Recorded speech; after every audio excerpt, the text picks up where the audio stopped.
Okay, Bismillahirrahmanirrahim. Assalamualaikum warahmatullahi wabarakatuh. My name is Mama Afdal Irshaduddin bin Muhammad Azali with my friends. Hi, my name is Raihan Shakib bin Ruhiyadim. My name is Murni Iwana Farisa binti Muhammad Isa. Next. Okay. Raihan and Afdal, what do you think about the two picture? The picture shows about the street food. I think this look like street vendors. Okay. It look great, but is it safe to eat? I think so. Yes, maybe. Okay. Next. Okay. So today we were going to present about street food. So Muni, Rehan, should street food be banned? No. No, Why? because first, banning street food may eliminate some distinct cultural food that are not available only as street food. Other than that? Second is because if there is no street food, restaurants in some localities may tie up to charge more for the dishes because people will have no other option. Oh, yeah, okay. Okay. About the topic street food, my group present about the respondent article, which is food safety knowledge, attitude and hygiene practice among the street food vendors in Northern Kuching City, Sarawak. Okay, the first one show you about the I take from PDF. Okay, the second one is picture about the street food at Kuching, Sarawak. Okay, next. Okay, then we are going to move about article introduction. Okay. Okay. The term street food refers to a wide variety of ready-to-eat foods and beverages sold and sometimes prepared in public place. Street food may be consumed where it is purchased or can be taken away and eaten elsewhere. Street food vending is a prevailing and distinctive part of a large informal sector. It is commonly seen in public place, particularly in the cities, and is distinctive in the sense that it provides a basic needs to the urban inhabitants. This sector is flourishing rapidly due to growing and changing food demands by the urban dwellers needing cheaper food in the face of a harsh economy.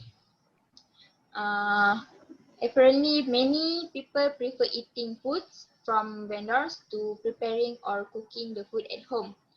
There are different types of food vending sites, including mobile stores, a variety of push carts, roadside stands, and hawkers, depending upon the ingenuity of the individual, resource available, type of food sold, and the availability of other facilities.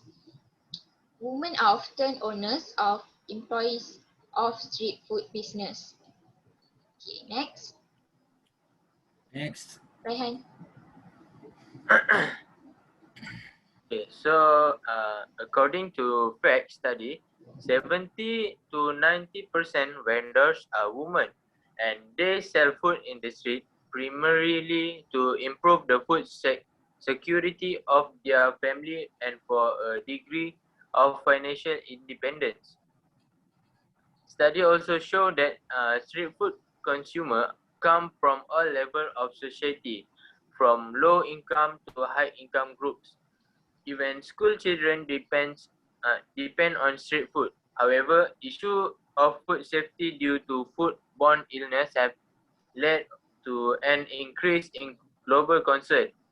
Several foodborne disease outbreaks have been reported to be associated with poor personal hygiene of foodstuff handlers.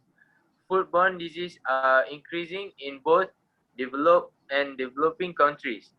Their disease mostly caused by foodborne microbial pathogens are the leading cause of illness and death in the developing countries, killing an estimated 1.9 million persons annually at the global level.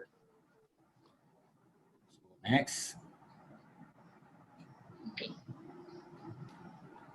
So next, I will continue the introduction, which is food safety is a vital issue both in developed and developing countries.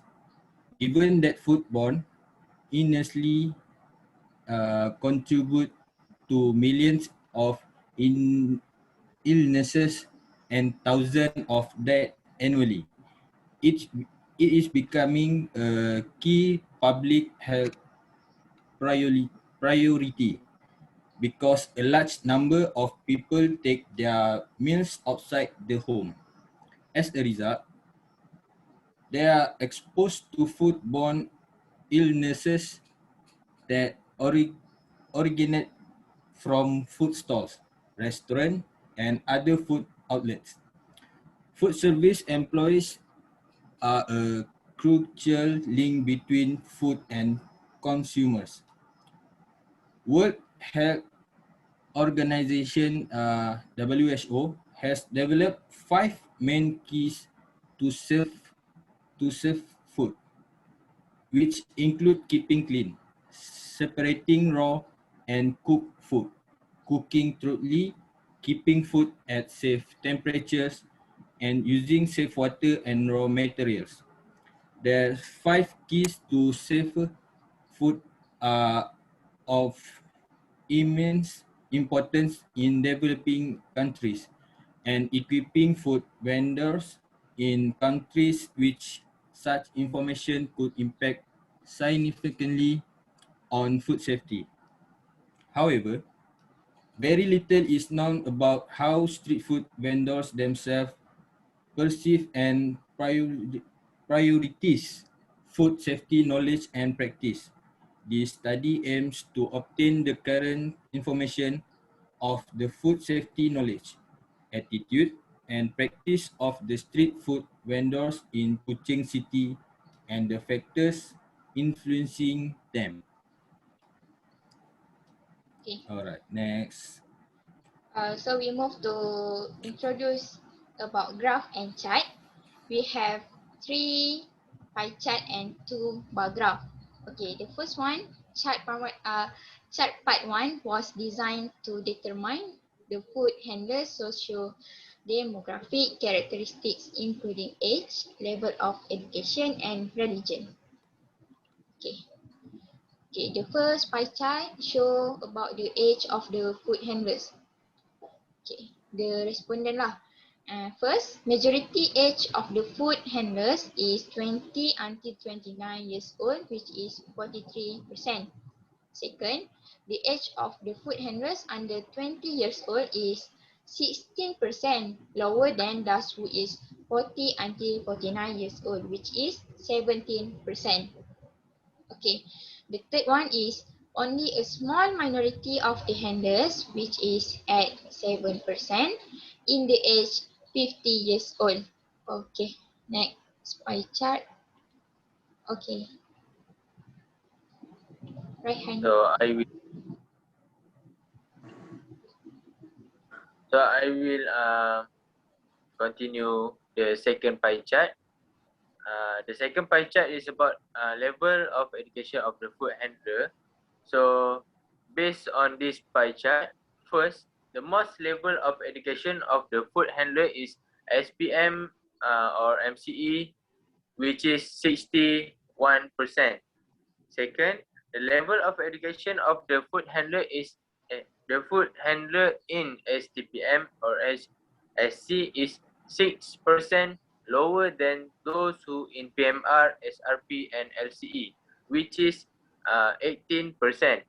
Lastly, the lowest level of education of the food handler is primary school student, which is 9%. All right. So, Okay.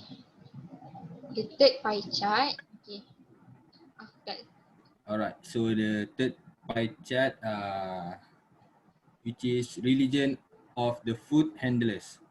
So the most percentage religion of the food handlers is Muslim, which is 95%, while the non-Muslim is the lowest, which is 5% only. Okay. Alright, so we are going to the fourth bar graph, which is the mean SD respondent of knowledge, attitude, and practice score on food safety. Alright, based on the bar Bar graph. chart, bar graph, sorry. Based on the bar graph, first, the mean on food safety decreased from 38.4, which is attitude, to 25.5, which is practice. So the second one, the mean on food safety increased from 5, which is knowledge, to 38.4, which is attitude. Okay. So last, we are going to last bar graph about the percentage distribution of level of knowledge, attitude, and practice of food safety. Okay. The last one. Uh, okay. So the last one, Show about the respondent percentage distribution of level of knowledge, attitude, and practice of food safety. Okay. After. yeah, the average percentage distribution of practice is the highest, which is 71.5%, compared to good, which is 10.8%. And the second one, the good percentage distribution is decreased from 36.8%, which is knowledge, to 10.8%, which is practice. So Okay. that's all about the graph. And next, Okay, Raihan. so we go for the recommendation. Malaysia should have standard for street food vendors, especially Muslim vendors, which are related to halal practice and hygiene. The authorities have also introduced to us the sellers and trades to practice good and proper hygiene. These principles are internationally recognized, and the guideline can be used in conjunction with other specific and appropriate codes of hygiene practice. This study provides information and reveals many critical issues about the knowledge, attitude, and food safety practice of food vendors in Kuching City, Sarawak. Opine that knowledge positively influences attitude formation and the recipient's comprehension of health facts. Positive attitude formation leads to positive behavior. So next, we go to the conclusion. Okay. The last part is conclusion. Okay.